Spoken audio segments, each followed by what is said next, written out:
জয় গোমাতা, জয় শ্রীরাম। পুরো 151 বছর পরে আসতে চলেছে সেই বিরল তিথি, হ্যাঁ, যেদিন একসাথে পড়েছে বরুথিনী একাদশী এবং নীল পুজো। শাস্ত্রে বলা হয়েছে এই দিনে মাত্র কয়েকটি নিয়ম পালন করলেই পাওয়া যায় 1000 গোদানের সমান পুণ্য।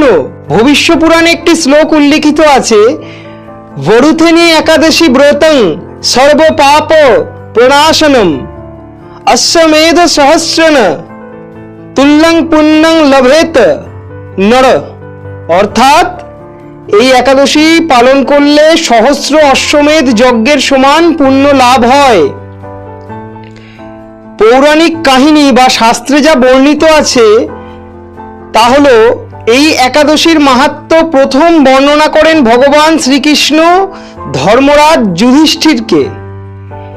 এক রাজা ছিলেন যার নাম ছিল মান্ধাতা।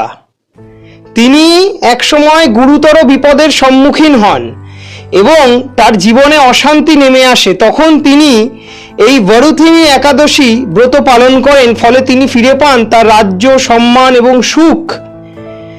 তাই এই একাদশীকে বলা হয় রক্ষা প্রদানকারী একাদশী। কিভাবে পালন করবেন? তাই তো ভোরে স্নান করে সংকল্প নিন, ভগবান বিষ্ণুর পূজা করুন, সারাদিন উপবাস করুন, ওং নমঃ ভগবতে বাসুদেবায় এই মন্ত্র জপ করুন, সন্ধ্যায় প্রদীপ জ্বালান ও অবশ্যই কীর্তন করুন। আচ্ছা, কি কি উপকার হবে এই একাদশী পালন করলে? শাস্ত্রে বলা হয়েছে পাপ ক্ষয়, আর্থিক বাধা দূর হয়, জীবনে সুখ ও সমৃদ্ধি আসে, পূর্বজদের আশীর্বাদ লাভ হয় এবং সবচেয়ে বড় গোদান ও যজ্ঞের সমান পুণ্য লাভ হয়। এই বিরল তিথি কিন্তু বারবার আসে না, তাই সুযোগ হাতছাড়া করবেন না। শাস্ত্র মানলে ফল অবশ্যই মিলবে।